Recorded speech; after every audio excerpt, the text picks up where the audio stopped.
Bismillahirrahmanirrahim. Today we are going to do a revision of Ilmul Bayan.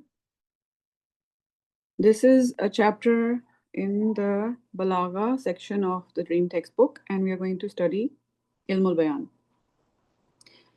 Creative devices by means of which an idea can be made clear and easy to understand. Expressions that engage the audience mentally and stimulate the imagination.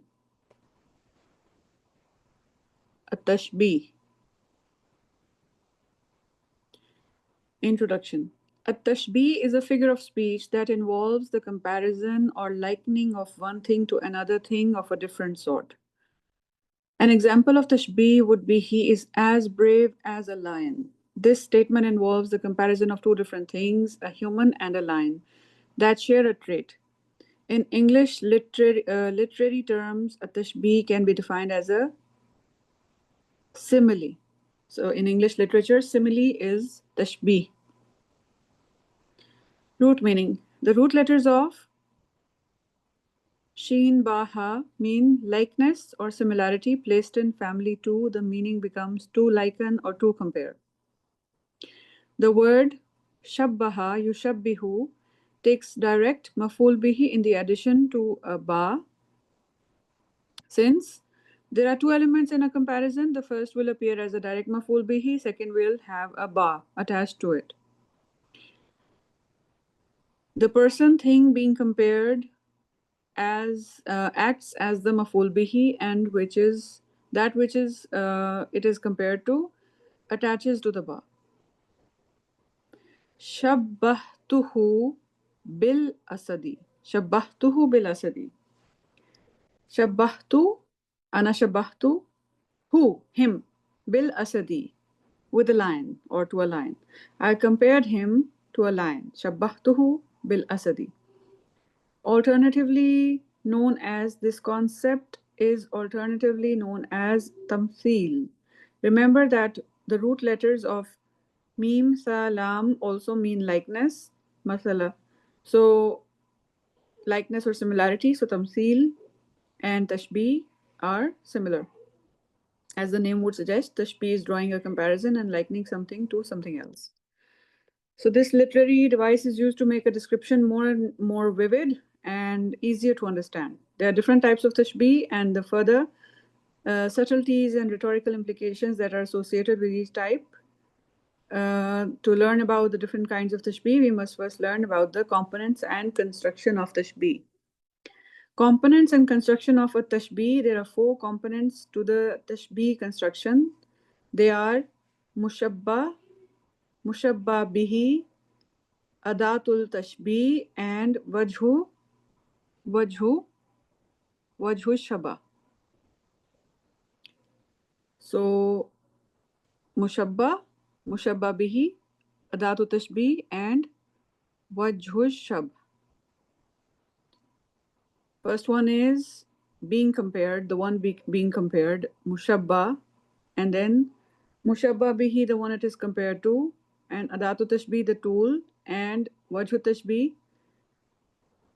point of similarity. What was the point of similarity?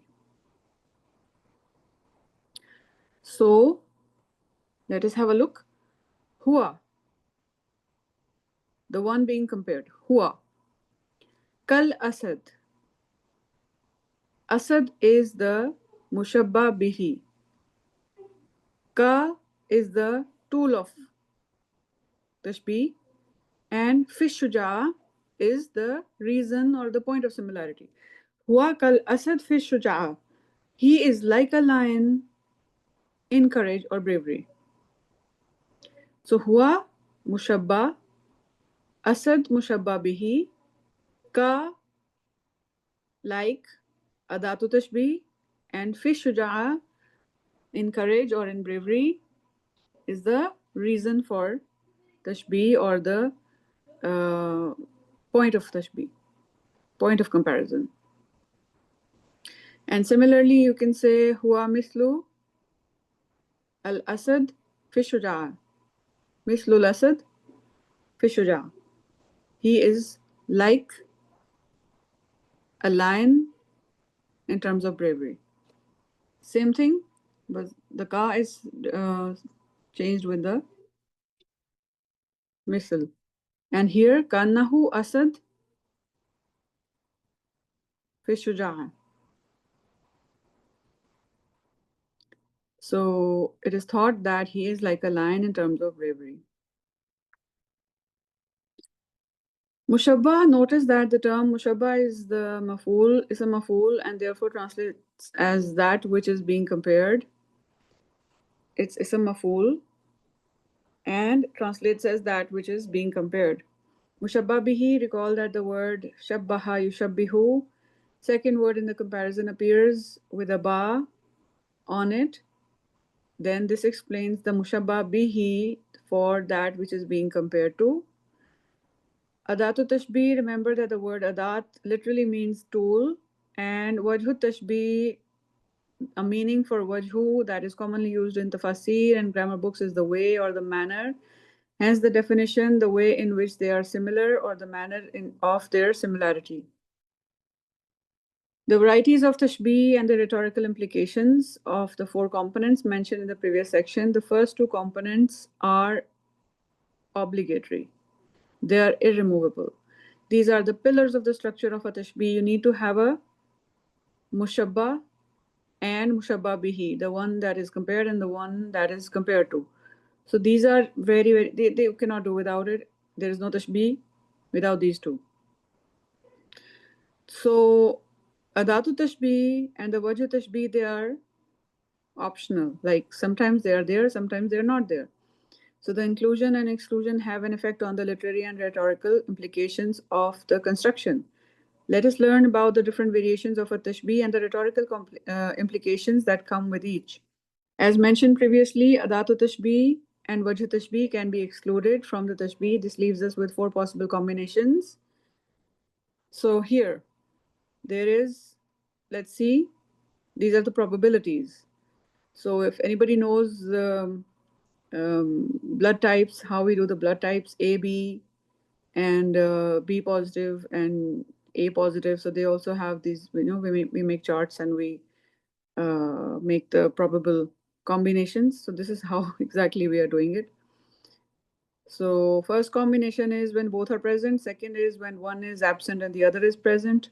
A is absent, B is present. Third is when A is present, B is absent, and fourth is when both are absent. So first was when both wajh tashbih and adatu tashbih are present. Then second is when the wajh is absent, the tool is there. Third is when the wajh is there and tool is absent, and fourth is when both are absent. So both present, one minus twice, like one is not there, the other is there. Second one, third one, again, one is there, the other is not there, and fourth one, both are absent. Okay, this is how you remember. This is very easy. So let's see the first scenario, first option, when both are present. When both the wajh tashbih and the dhatu tashbih are present, this is the standard. There are no rhetorical implications aside from the aforementioned balagha benefit of simile. This type of tashbih is known as the tashbih mursal mufassal. This is a complete thorough kind of tashbih. So فهي كالحجارة أو أشد قسوة. ثم قست قلوبكم من بعد ذلك فهي كالحجارة أو أشد قسوة. Above is an example of tashbih mursal mufassal that note that all elements are present and the two things being compared hiya kal hijara are present, interrupted by a dhatu tashbih. The term ashadu kaswa tell us how the two terms being compared are similar. This makes it the wajhu shubha.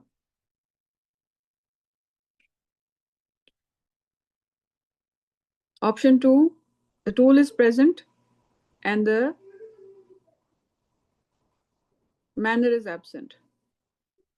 When only the wajh is missing, the way in which the mushabba and mushabba bihi are similar is not specified.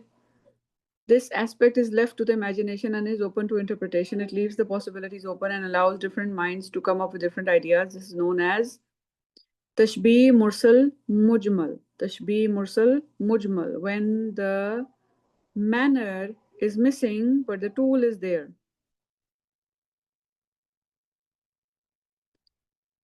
So, inna Allaha yuhibbul lazina yuqatiluna fi sabilihi saffa kanahum bunyanun marsus.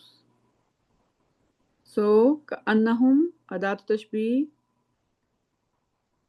hum is the mushabba, and bunyan marsus is the mushabba bihi, the thing being compared to.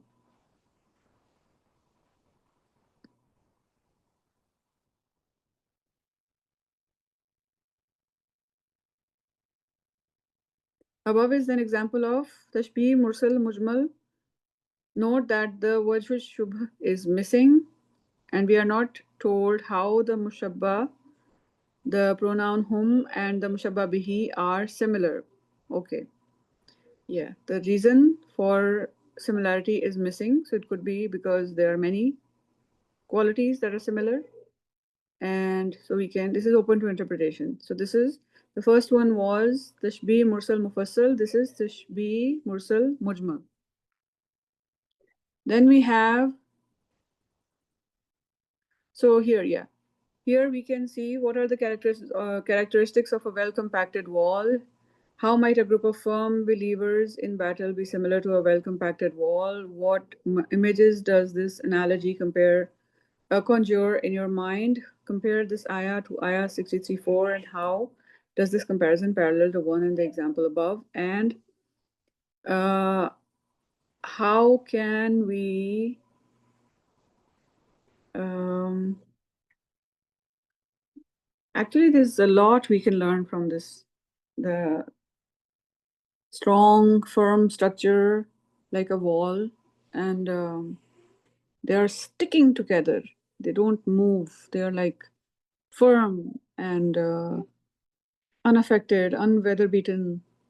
You know, so there's a lot that can be explained just with this comparison, and so there are many ways in which comparisons can be drawn. So there is not one comparison. There is so many manners or so many faces of the comparison. That is why the face of the comparison or the manner of comparison is missing.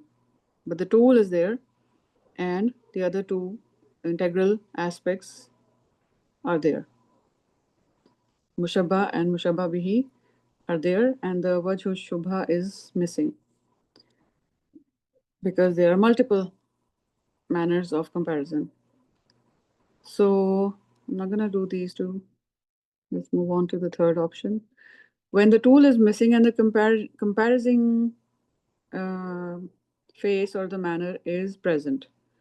When only the adatu tashbih is missing and the mushabba and mushabba bihi become a mubtada and khabar, rather than saying he's like a lion in bravery, you're saying he's a lion in bravery. This form of speech is more emphatic. This is known as tashbih muakkad mufassal. So this is like a very emphatic kind of um, comparison. This form doesn't occur in the Quran or Hadith, it occurs regularly in poetry. Option 4, both are missing. When both comparison, the reason of comparison, and the tool are missing, the rhetorical implications of option 2 and 3 are combined. The missing wajh shubh gives room for speculation and imagination. The missing adat makes the statement emphatic. This type of tashbih is simultaneously open and emphatic. It is known as tashbih baligh. So we have done so far, we have done tashbih mursal mufassal, then we've done tashbih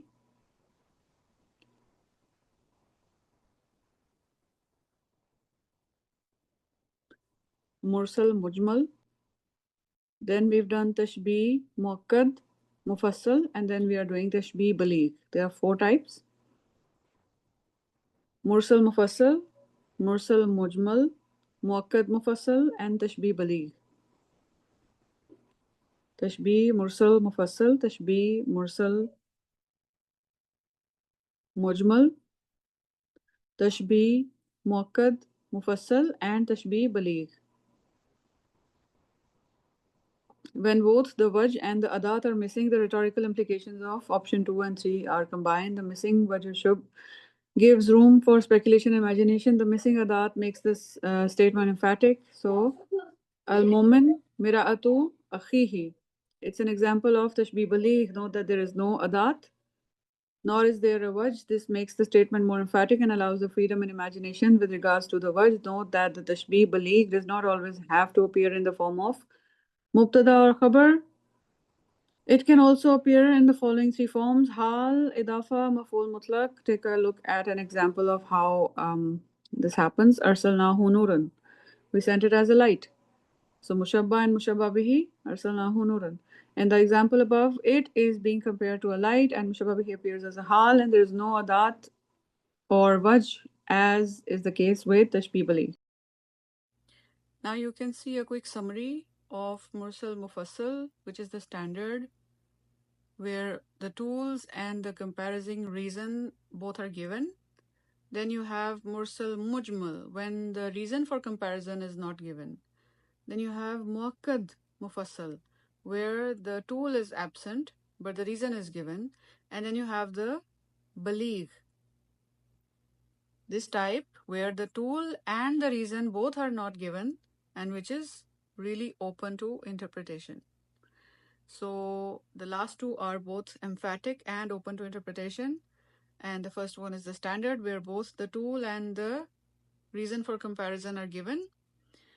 So we have to memorize these, and the only way we can do that is by going over it again and again till we know them by heart, inshallah. So until next time, Assalamu alaikum wa rahmatullahi wa barakatuh. Barakallahu feekum. May Allah Ta'ala increase us in beneficial knowledge. Ameen. Assalamu alaikum wa rahmatullahi wa barakatuh.